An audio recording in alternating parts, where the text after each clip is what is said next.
Des milliers de kilomètres de terres hostiles et inhabitées. La température peut dépasser les 50 degrés. La Mauritanie fait partie de cette bande qui traverse l'Afrique d'est en ouest, appelée le Sahel. Le désert du Sahara occupe les 2/3 du territoire et la densité de population y est très faible. Dans ces régions, le mode de vie est fondé sur le nomadisme. Le dromadaire est le moyen inégalé en milieu aride pour le transport d'hommes et de marchandises. Mais il est également utilisé par les forces armées dans la lutte contre le terrorisme.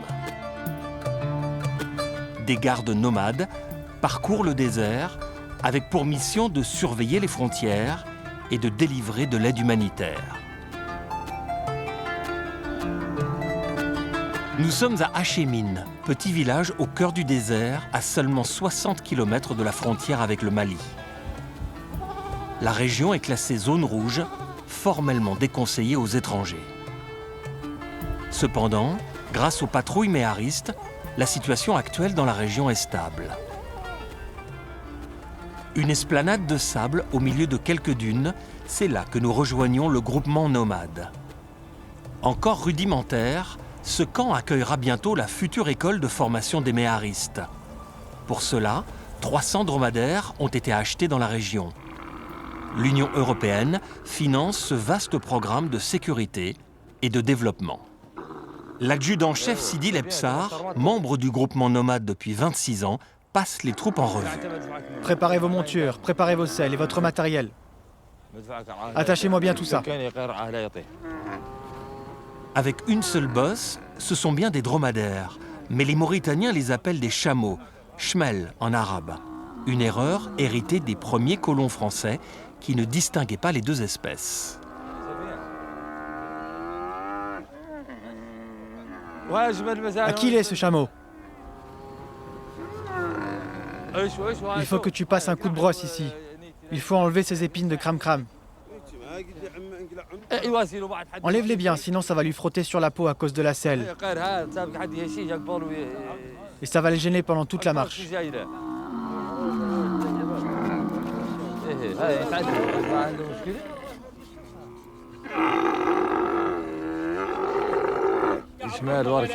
Les chameaux font ces cris parce que c'est le premier jour de la méharée. Ils appréhendent la mission, ils savent qu'on va les charger et qu'on va partir. Ils savent qu'ils vont devoir porter les équipements et les cordes qui les tiennent vont les gêner.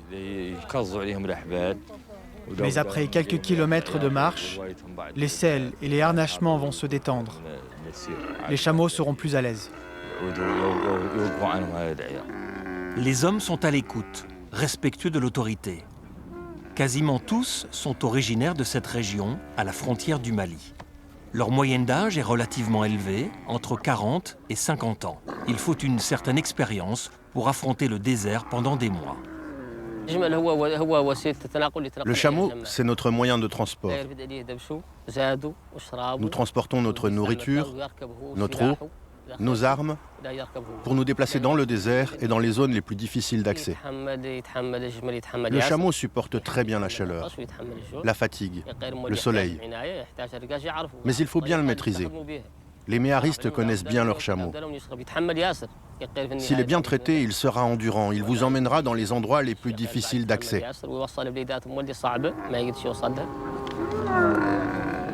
Non, non, ça tu mets pas comme ça. Tu dois la mettre comme ça.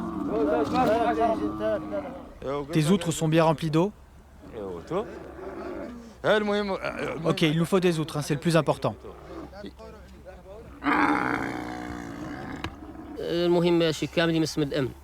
Notre mission, c'est la sécurité dans les zones dangereuses. On s'occupe des populations en difficulté. On regarde s'il y a des malades, des problèmes d'eau et de nourriture. Et nous collectons aussi des renseignements. On peut interpeller les gens qui commettent des crimes, tout ce qui est illégal. Nous intervenons aussi contre les terroristes. Le groupement nomade est une unité très particulière qui n'a rien de folklorique. L'une de ses missions est la sécurité aux frontières. La création de ce peloton remonte à 1912. Il est le fruit d'une stratégie de la colonie française visant à protéger le pays, alors sous protectorat, des pillards et des truands. La caravane du groupement nomade se met en route. Il est de coutume de marcher à pied en début de journée afin que les bêtes s'échauffent. Il est tôt le matin pour profiter de la fraîcheur.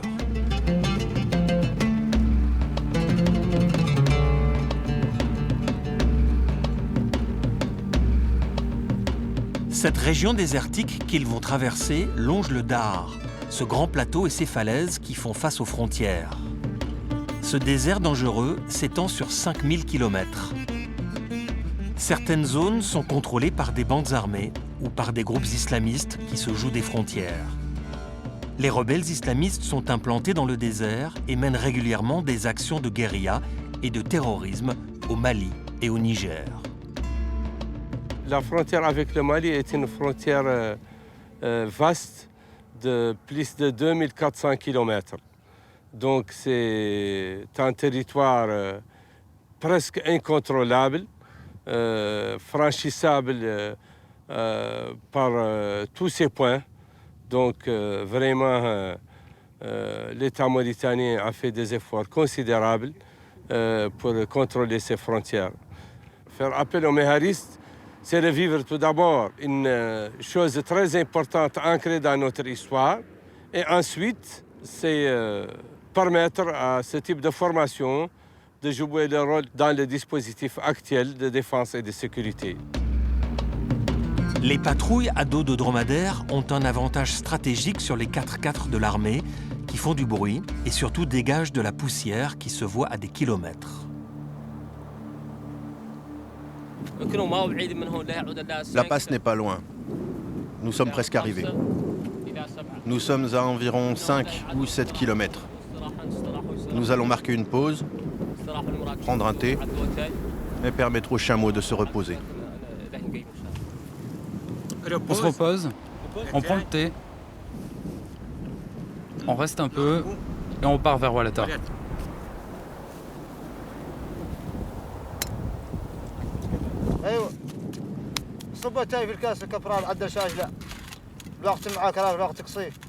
On buve le thé très chaud, c'est bon pour les têtes. C'est bon pour les têtes. Le brigadier Mberik Massoud est méhariste depuis 32 ans. Notre voiture, c'est des chameaux. Moi, j'aime les chameaux.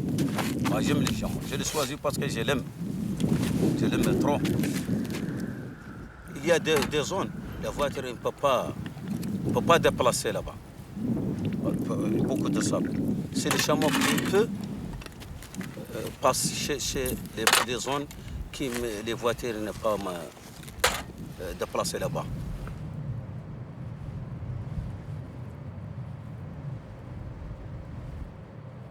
Le métier de méhariste, c'est dangereux? Non, c'est pas dangereux. Mais c'est bon, il n'est pas dangereux. Pas dangereux.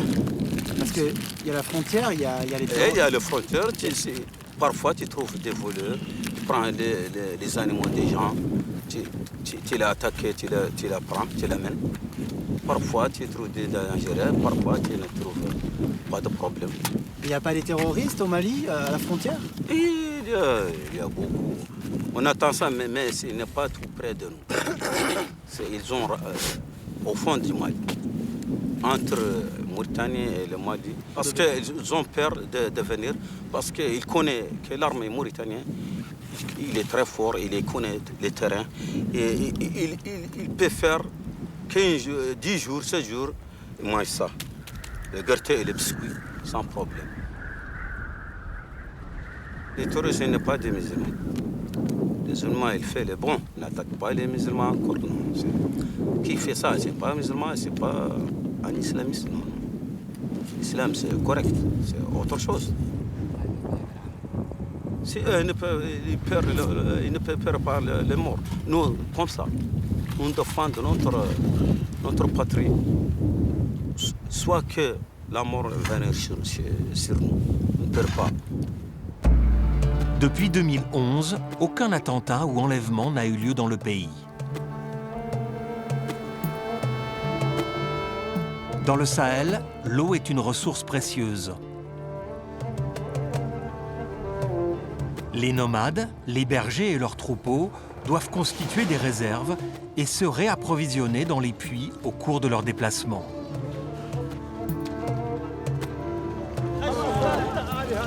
Mais ces points d'eau sont disséminés dans le désert et ça sèche souvent en période estivale. Nous avons soif. Les bêtes ont soif. Dans cette région, nous sommes nombreux à souffrir du manque d'eau. En été, l'eau manque cruellement dans ce puits, il devient sec. Il faut gratter le fond pour en tirer un seul seau, au moins pour les femmes et les enfants.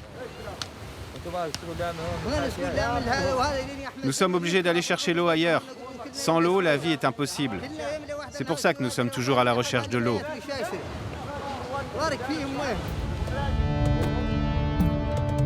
Pour aider les populations, l'Union européenne a entrepris la construction de puits à énergie solaire.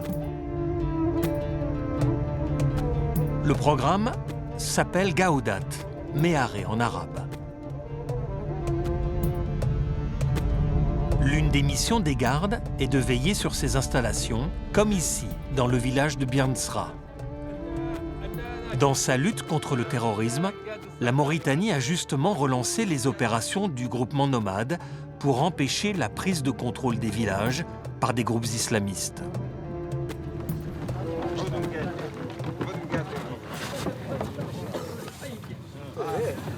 La garde nationale, dans le cadre de la Méharé, a toujours le souci de veiller sur l'entretien de ces points d'eau.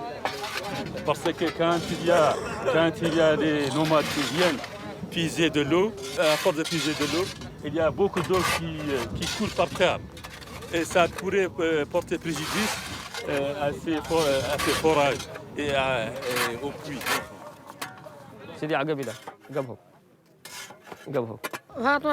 Je m'appelle Fatima.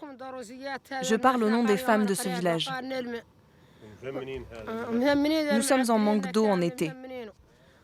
Nous aimerions que le débit d'eau soit plus important. On est content que la garde nomade fournisse cette eau potable. Ça règle un grand problème. On espère qu'ils vont continuer et augmenter la capacité du puits pour avoir davantage d'eau potable.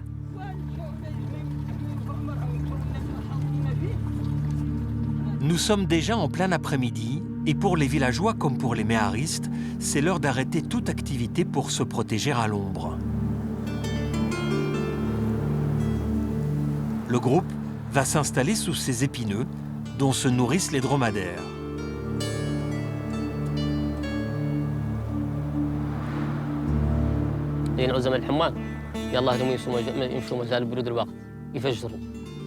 En été, on doit partir quand le jour se lève pour parcourir le maximum de distance.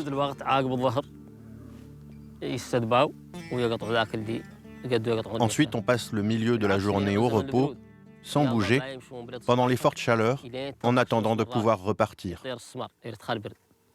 En période hivernale, c'est tout l'inverse. On attend que le soleil soit bien haut, et lorsque la température augmente, on entame la marche. Ce mode de vie d'errance et de mouvement permanent inscrit dans la culture est propre au nomadisme. N'importe quel fantassin ne pourrait pas devenir garde nomade.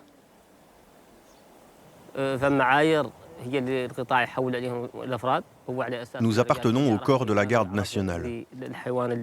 Les membres du groupement nomade sont sélectionnés selon des critères précis.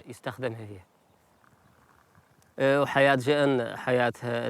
faut d'abord avoir une bonne maîtrise des chameaux. Ensuite, il faut une bonne connaissance de la région.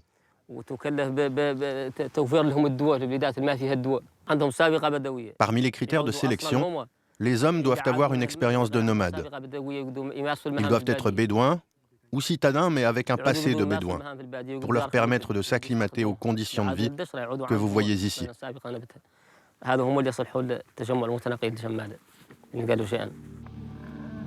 Le groupement nomade opère de très longues missions qui peuvent durer plusieurs semaines, voire plusieurs mois, pendant lesquelles les hommes traversent le désert en emportant avec eux le strict minimum.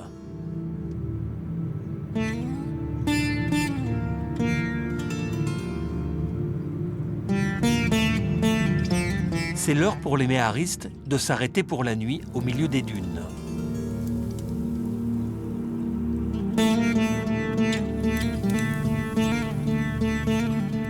Le garde El Mouvra des Balins est aussi le vétérinaire de la méharée.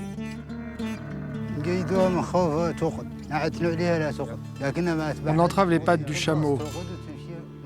Comme ça, on limite ses déplacements, pour qu'il ne se perde pas. Les chameaux ne sont pas en liberté. On est obligé de les garder attachés pour qu'ils ne s'éloignent pas trop. Quand on est comme ça en méharée. Si on les libère, ils peuvent retourner jusqu'à Hachémine, notre point de départ. Le chameau, c'est le meilleur moyen pour se déplacer dans le désert, parce qu'il est endurant, il supporte bien la chaleur, il supporte la soif, il peut rester longtemps sans boire, et il peut aussi sauver la vie du méhariste. Par exemple, lorsqu'on n'a plus le choix, quand on est dans une zone où il n'y a plus une goutte d'eau alentour, on peut tuer le chameau et utiliser l'eau qu'il y a dans son ventre pour se désaltérer. Les militaires ont pour consigne de rester discrets sur leur mission de lutte antiterroriste. La mission peut porter un caractère sécuritaire. Quand il fait nuit, on ne peut pas cuisiner, on ne peut pas allumer du feu. On est obligé de se nourrir de n'importe comment, avec des arachides, avec des biscuits. Mais ce soir-là, le campement est bien sécurisé. Les hommes peuvent allumer un feu. La toilette, le repas, la prière, tout est partagé en fratrie sous le ciel étoilé.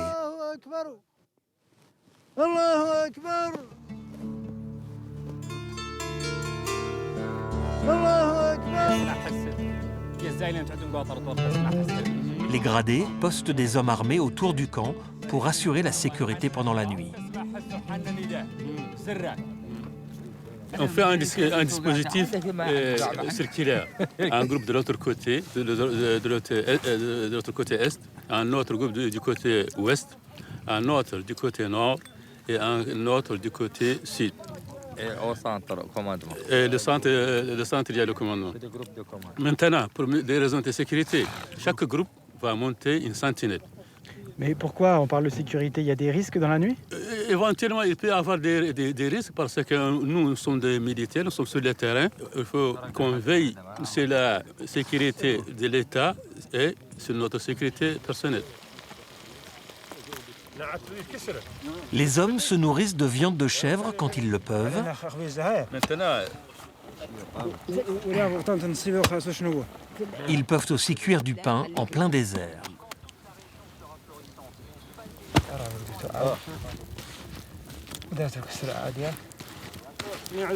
Le pain, je le laisse cuire en fonction de l'intensité du feu. Si c'est doux, il faut environ 15 minutes. Sinon, pour un feu plus fort, 7-8 minutes seulement.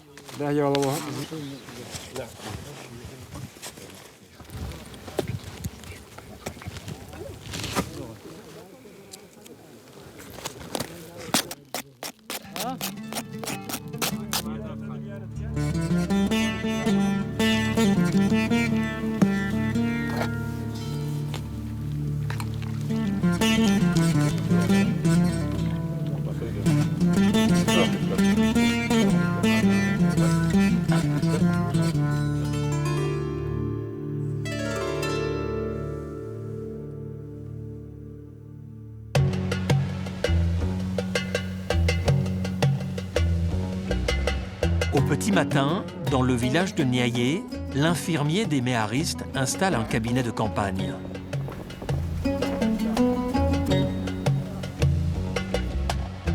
Petit à petit, le bruit court et les patients affluent vers la tente d'infirmerie. Cette pommade, vous devez l'appliquer tous les jours, le matin et le soir. Il faut faire attention à votre santé. Et puis par rapport à cette pandémie, pour vous, votre famille, il vaut mieux prévenir que guérir. Le Covid, on ne sait pas, parce que nous, on est en mission, on ne sait pas sur le terrain s'il y a le Covid. Et néanmoins, on est obligé de prendre des précautions, raison pour laquelle on a amené des masques à distribuer. En période d'hivernage, il y a le paludisme. Et en période de froid, il y a des maladies bronchopulmonaires.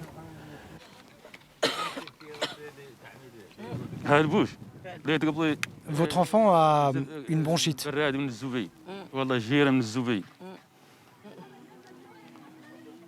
Ce médicament contient un antibiotique. Vous devez lui donner 3 cuillerées, matin, midi et soir. Les femmes autour de moi peuvent en témoigner. Je ne suis pas la seule à le dire. Depuis qu'on est là, c'est la première fois qu'on vient nous voir. C'est la première fois qu'on nous considère, qu'on vient voir si tout va bien, qu'on vient s'occuper de nous, voir s'il nous manque quelque chose, si on est malade, si on a de l'eau. Le plus souvent, ce sont les méharistes qui à travers ces méharistes, ces missions, distribuent des médicaments, produisent des conseils aux populations. Les gardes ont pour mission de regagner la confiance des populations. Dans les pays voisins, des groupes islamistes ont profité de l'absence de l'État pour infiltrer des villages, en finançant des écoles, des dispensaires. Les gardes recueillent ainsi les renseignements nécessaires à la surveillance de la frontière. Ils contrôlent l'identité des nomades et des caravanes qui transhument depuis le Mali. Des groupes radicaux pourraient se sédentariser près des puits et des villages et tisser peu à peu des liens avec les populations locales.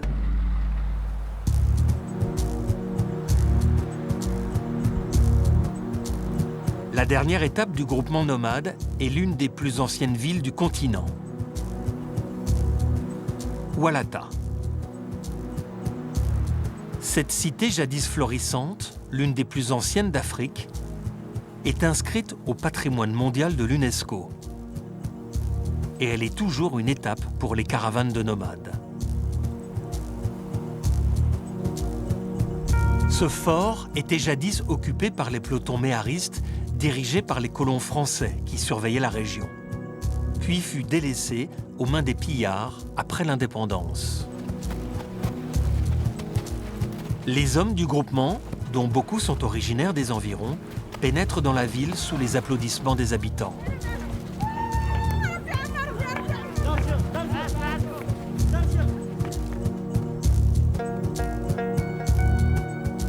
Ils se lancent à l'assaut de la colline du fort, qui sera bientôt rénovée.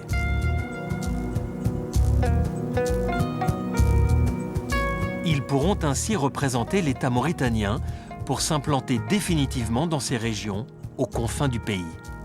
Mais pour l'heure, il leur faut poursuivre la route vers le nord.